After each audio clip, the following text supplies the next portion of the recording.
नमस्कार प्रिय दर्शकों, हाजिर हूं मैं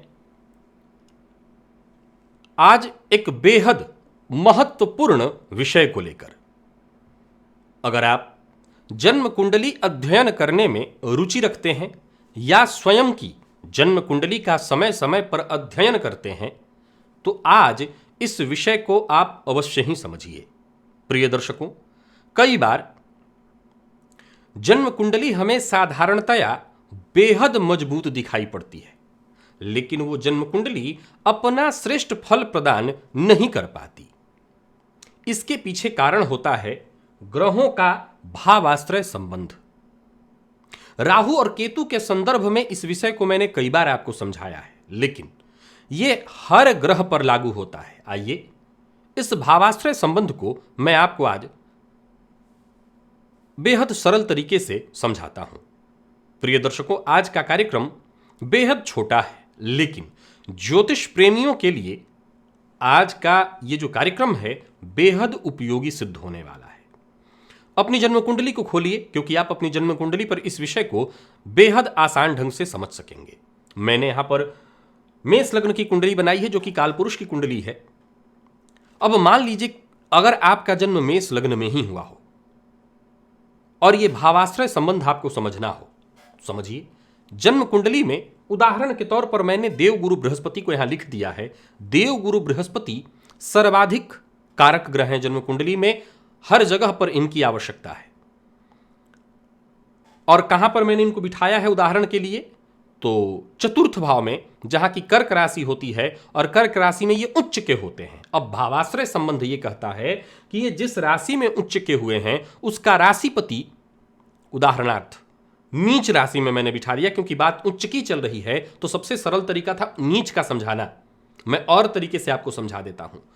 तो मान लिया जाए देव गुरु बृहस्पति उच्च राशि में बैठे हैं, लेकिन वो जिसकी राशि में उच्च के हैं उसका राशिपति अर्थात चंद्रमा, वो अगर नीच राशि में बैठ जाए तो क्या ये देव गुरु बृहस्पति अपना सर्वोत्तम प्रभाव दे सकेंगे? क्या यहां पर बनने वाला हंस महापुरुष योग अपना 100% प्रभाव दे सकेगा? जवाब है नहीं। यही है भावाश्रय संबंध। इसी बात को आप नौवांश चक्र में भी जाकर के देखते हैं कि अगर जन्मांक में देव गुरु बृहस्पति उच्च राशि में आपको दिख रहे हैं और नौमांश में नीच के हो जाएं, तो क्या ये देव गुरु बृहस्पति अपना सर्वोत्तम फल प्रदान कर सकेंगे? जवाब है नहीं। देवगुरु बृहस्पति अपना सर्वोत्तम फल प्रदान नहीं कर सकेंगे। अब इस भावाश्रय संबंध को आगे बढ़कर के समझिए। जन्म कुंडली में सबसे बेहतर क्या माना जाता है? लग्नेश अगर भाग्य भाव में बैठ जाए तो इसको सर्वाधिक श्रेष्ठ माना गया है। यानी जातक जन्म लेते ही भाग्य को लेकर के जन्मा है, वैसे ही लग्नेश कर्म भाव में बैठ जाए तो यह भी श्रेष्ठ है। लग्नेश पंचम में बैठ जाए तो यह भी श्रेष्ठ है। आप किसी भी भाव के स्वामी को इसी तरह से समझिए। अब मान लिया जाए कि लग्नेश जाकर के भाग्य भाव में और भाग्येश चले गए कुंडली के अष्टम भाव में, कुंडली के षष्ठ भाव में, तो क्या स्थिति उत्पन्न होगी? जन्म कुंडली का यह महत्वपूर्ण सूत्र तो लागू हुआ कि लग्नेश भाग्य भाव में है, अतः कुंडली मजबूत है। लेकिन भाग्येश के यहां षष्ठ भाव में चले जाने से न तो लग्नेश ही बलवान रह पाए, न जातक को भाग्य का ही संपूर्ण सुख प्राप्त हुआ। यह भावाश्रय संबंध के कारण हुआ। अब जरा सा इसको और आगे बढ़कर के समझिए। मान लिया जाए कि देवगुरु बृहस्पति जन्म कुंडली में उच्च के हैं और जिसकी राशि में ये उच्च के हुए हैं उसका राशिपति चंद्रमा नीच राशि में। अब ये जो चंद्रमा नीच राशि में है, इनका राशिपति उच्च राशि में हो जाए तो यह किस प्रकार का भावाश्रय संबंध हुआ, इसको जरा समझिए। यह विषय गंभीर है और जो ज्योतिष को थोड़ा समझते हैं उन्हीं को समझ में आसानी से आ जाएगा। वैसे तो आप प्रयत्न करिए, मैं तो प्रयत्न कर ही रहा हूं कि सबको समझ में आ जाए। यह किस प्रकार का भावाश्रय संबंध हुआ, यहां देखिए। गुरु उच्च के हैं, लेकिन जिसकी राशि में उच्च के हुए वो नीच का, परंतु वो जिस राशि में नीच के हुए उस राशि का राशिपति उच्च का हुआ, तो भावाश्रय संबंध में यहां आकर के जो रिजल्ट बन रहा है वो इन दो ग्रहों को ठीक कर देगा। बड़ा गंभीरता से समझिएगा, क्योंकि हर ग्रह एक दूसरे से जुड़ा हुआ है। इन दोनों ग्रहों को ये मंगल उच्च के होकर के ठीक कर देंगे। कैसे ठीक हुए? क्योंकि इनके ठीक होने से ये ठीक हुए और इनके ठीक होने से इनको बल मिला। हां, सामान्य शब्दों में अगर आप समझें तो ये देवगुरु बृहस्पति अभी भी सर्वाधिक श्रेष्ठतम फल प्रदायक नहीं है, क्योंकि मूल अगर जड़ में जाकर के देखें तो चंद्रमा को नीच भंग हम जरूर कह देंगे, लेकिन कहीं ना कहीं चंद्रमा के पास वो बल नहीं होगा। निसंदेह चंद्रमा जिस राशि में नीच के हुए हैं उसका राशिपति उच्च का है, तो चंद्रमा को बल तो आएगा, लेकिन वो गुरु को वो बल प्रदान करने में सामर्थ्यवान नहीं हो सकेगा।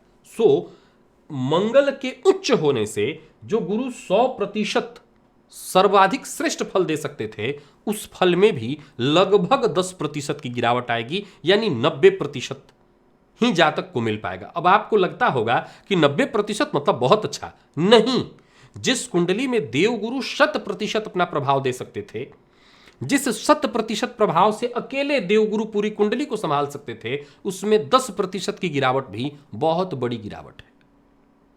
अब आप, कोई जरूरी नहीं कि हर कुंडली में यही उच्च उच्च वाली स्थिति आती होगी, सामान्य स्थिति भी होती होगी, उसको सामान्य ढंग से समझिए।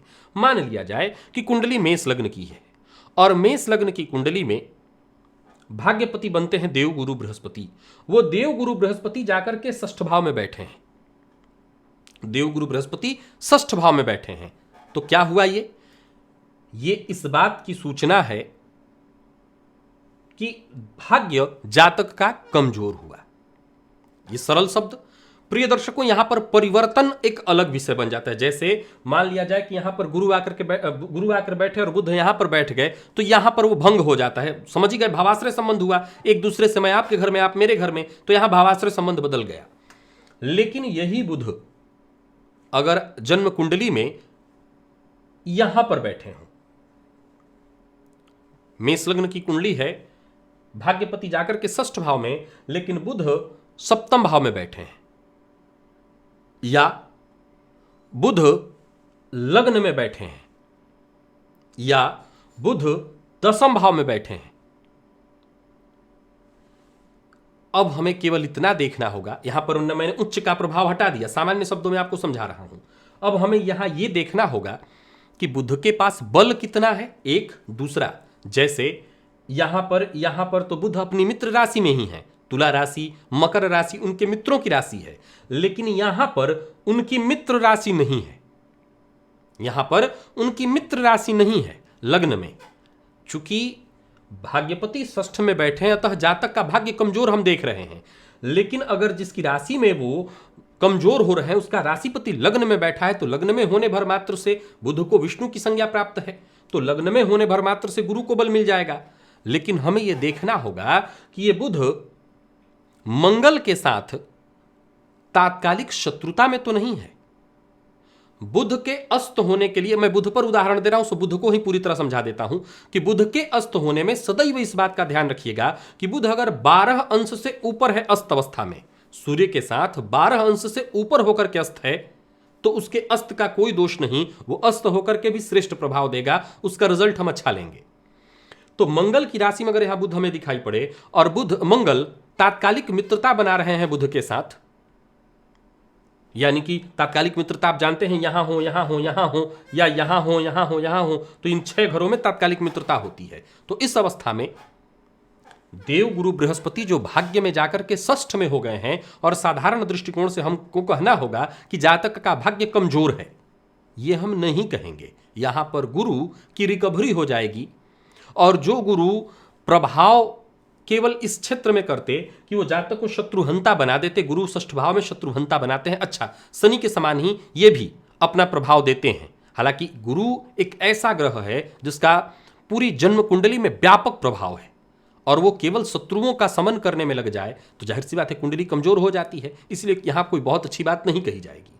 परंतु जो गुरु भाग्यपति बनकर के षष्ठ में होकर के भाग्य के प्रभाव को 30% पर ला दिया था, वो बुध के बली होने से, या बुध के मंगल के साथ तात्कालिक मित्रता में होने से, लग्न में होने से, या सप्तम या दशम में होने से रिकवरी हो जाएगी और रिजल्ट जातक को जो भाग्य का मिलेगा वो 70, और बाकी के परिस्थिति बुध की देखनी होगी कितनी वो मजबूत स्थिति में है, खुद के नक्षत्र में है या शुभ ग्रहों से दृष्ट है, तो उस अवस्था में रिकवरी रेट भाग्य का जो होगा वो लगभग 70 से 80-85% तक चला जाएगा। यानी जातक के लिए हम प्रथम दृष्टया ये देख तो रहे हैं कि भाग्य कमजोर है, लेकिन जातक का भाग्य कमजोर नहीं है, उसको लगभग अपने भाग्य का 85% प्राप्त हो रहा है।